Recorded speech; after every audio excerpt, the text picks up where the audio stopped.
Bismillahirrahmanirrahim. Assalamualaikum warahmatullahi wabarakatuh. Hadirin sekalian, saudaraku seiman, saya Muhammad Ardianza dari kelas PAIH. Pada kesempatan kali ini, kita akan menyelami salah satu pilar penting dalam agama kita, yaitu fikih ibadah. Dan fokus kita hari ini adalah pada aspek toharoh, hadas, najis. Ini adalah dasar yang mutlak harus kita pahami agar ibadah kita diterima oleh Allah Subhanahu wa Ta'ala. Mengapa kita perlu membahas toharoh? Karena toharoh atau bersuci adalah kunci sahnya ibadah kita, terutama sholat. Bayangkan, sholat kita bisa tidak sah atau kita tidak bersuci dengan benar. Ini bukan hanya soal kebersihan fisik, tapi juga kebersihan spiritual.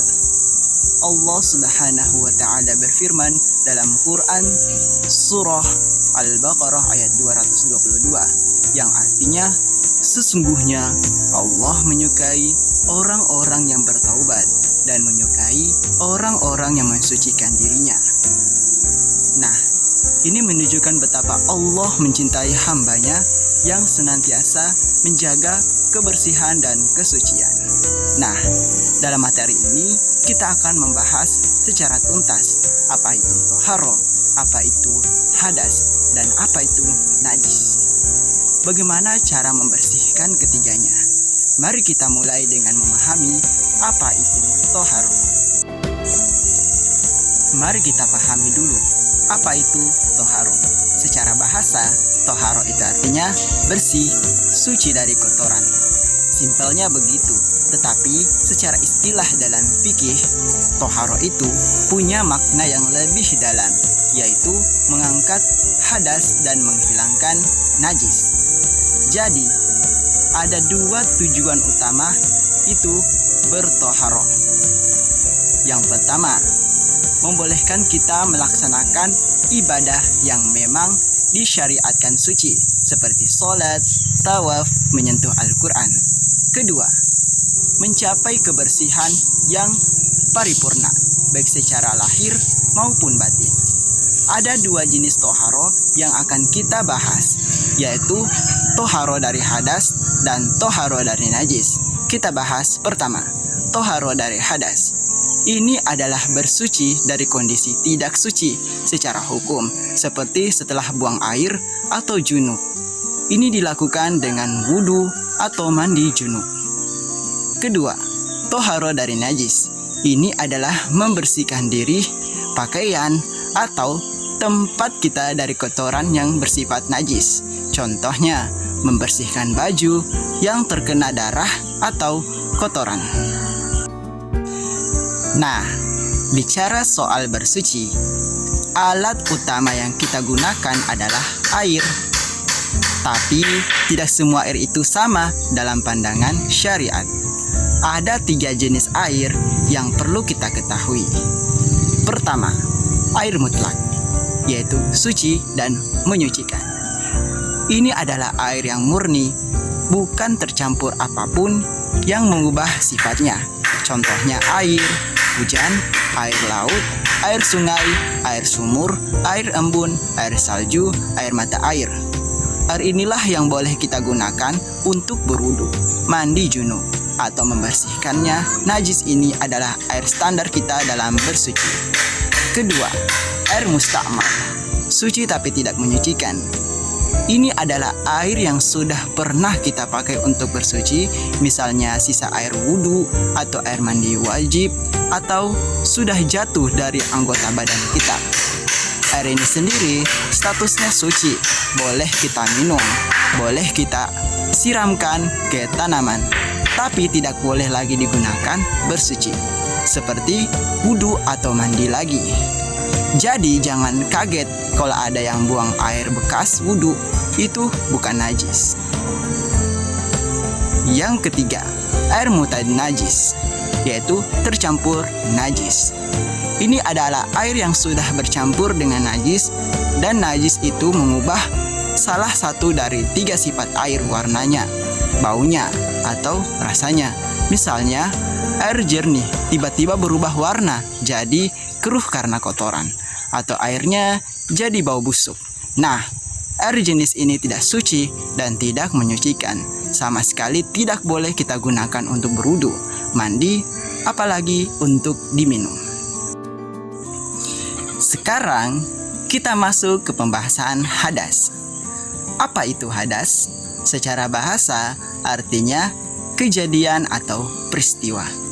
Tetapi dalam istilah fikih, hadas itu adalah keadaan tidak suci pada diri seseorang yang menghalangi sahnya ibadah tertentu, terutama sholat.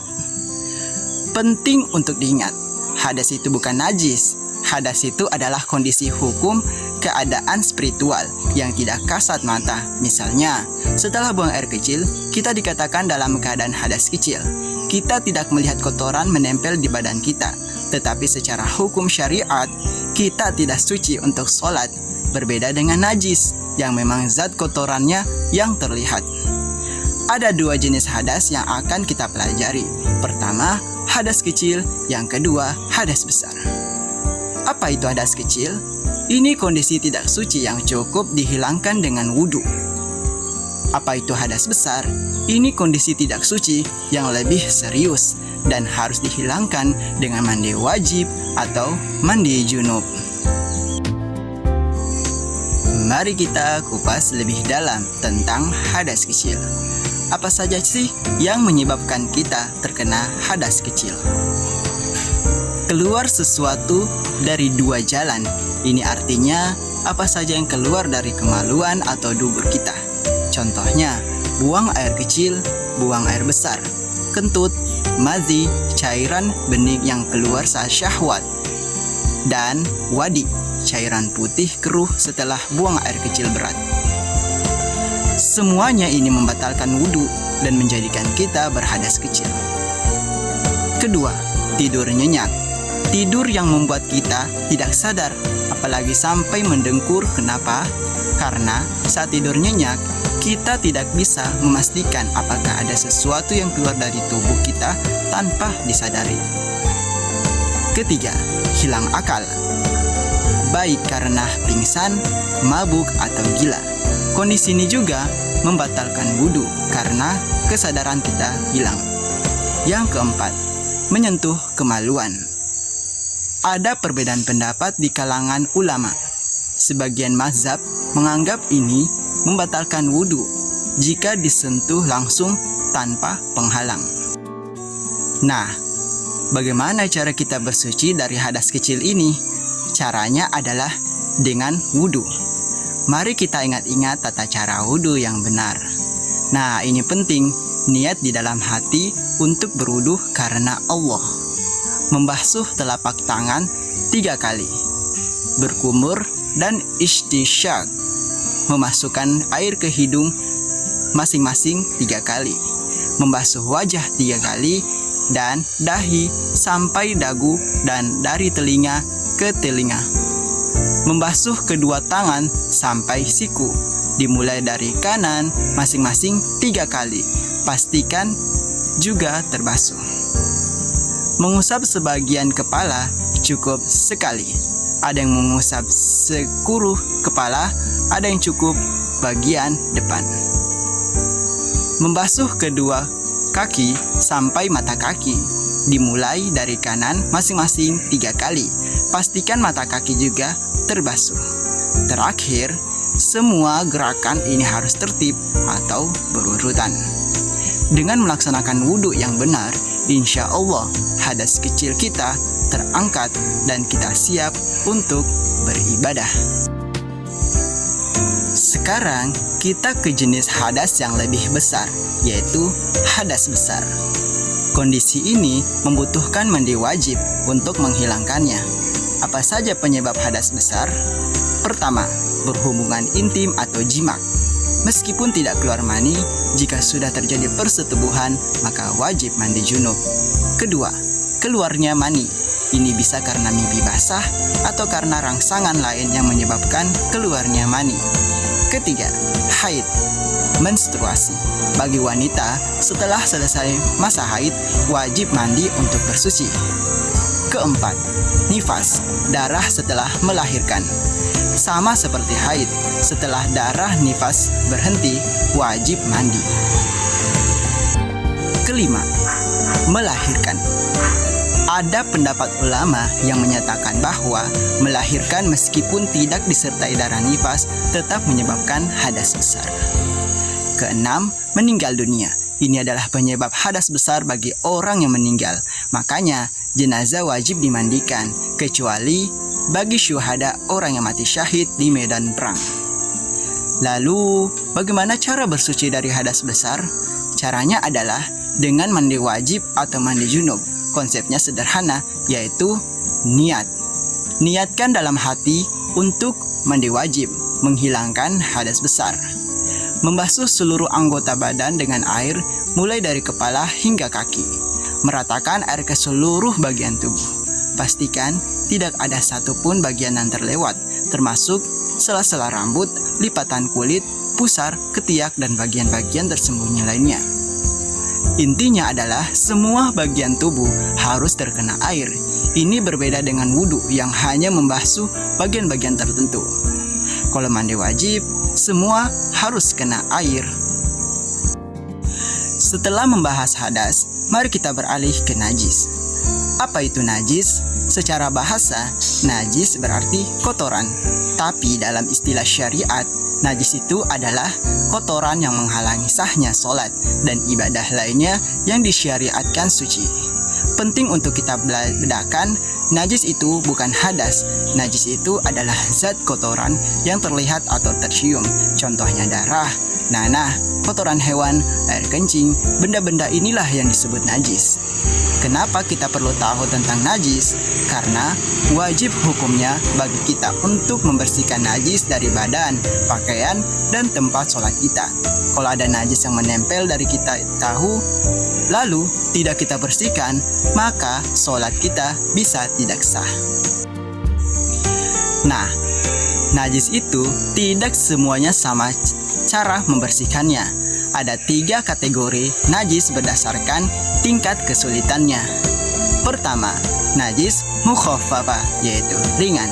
Ini adalah najis yang paling ringan. Contohnya hanya 1, yaitu kencing bayi laki-laki yang belum makan apa-apa selain ASI dan umurnya belum 2 tahun.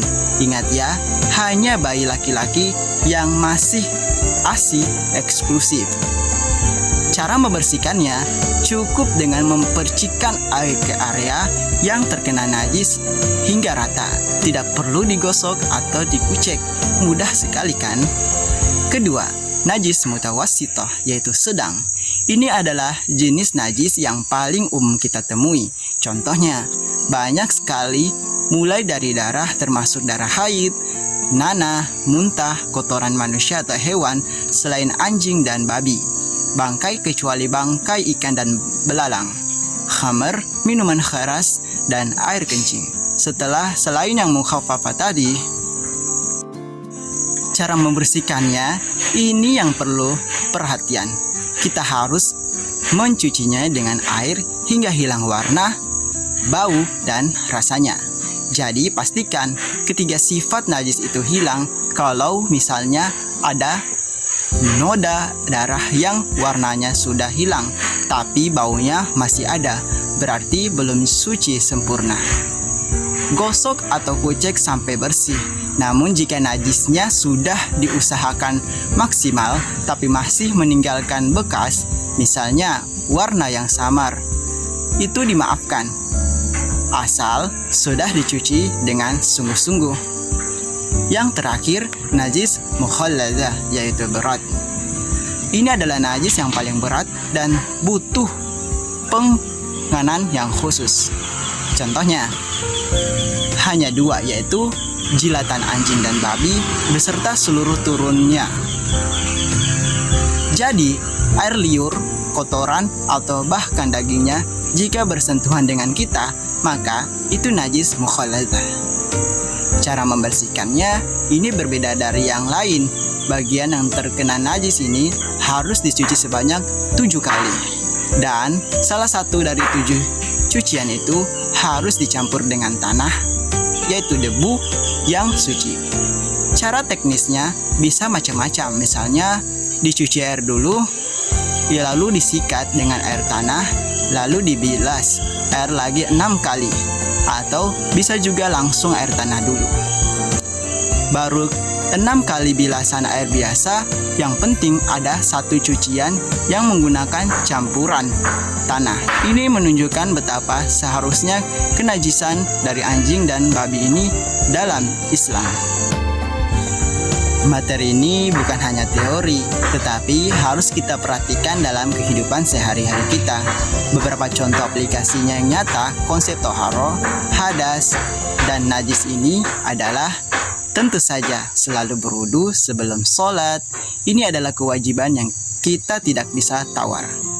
Ya, selain itu, mandi junub setelah berhubungan intim atau setelahnya haid atau nifas bagi wanita, jangan sampai menunda-nunda mandi wajib ini. Ketiga, membersihkan pakaian yang terkena darah, baik darah kita sendiri atau darah orang lain sebelum sholat.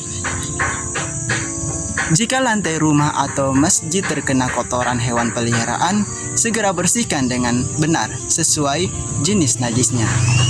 Bahkan yang lebih umum lagi nih, menjaga kebersihan, seperti menghilangkan bau badan sebelum ke masjid atau bertemu orang banyak. Ini adalah bagian dari toharo juga, meski bukan hadas atau najis spesifik. Intinya adalah menjaga kebersihan, karena kebersihan adalah sebagian dari iman. Hadirin sekalian, sebagai penutup, mari kita simpulkan inti dari pembelajaran kita hari ini. Toharo adalah pondasi utama ibadah kita. Ini bukan hanya sekedar bersih-bersih, tetapi adalah syariat sahnya ibadah. Tanpa toharo yang benar, ibadah kita bisa sia-sia. Memahami hadas dan najis sangatlah penting agar kita tahu kapan kita harus bersuci dan bagaimana cara bersuci yang benar. Ini adalah ilmu dasar yang harus dikuasai setiap muslim. Dan pada akhirnya, materi ini mengingatkan kita bahwa kebersihan fisik dan spiritual adalah cerminan keimanan seorang muslim Islam sangat mencintai kebersihan. Rasulullah SAW bersabda, kebersihan itu sebagian dari iman. Mari kita jaga kebersihan diri, pakaian, dan lingkungan kita, semata-mata untuk meraih ridha Allah Subhanahu. Alhamdulillah, demikianlah pemaparan materi tentang fikih ibadah toharo, hadas, dan najis. Semoga apa yang saya sampaikan bisa memberikan pemahaman yang lebih jelas dan bermanfaat bagi kita semua. Saya akhiri, wabillahi taufiq wal hidayah. Wassalamualaikum warahmatullahi wabarakatuh.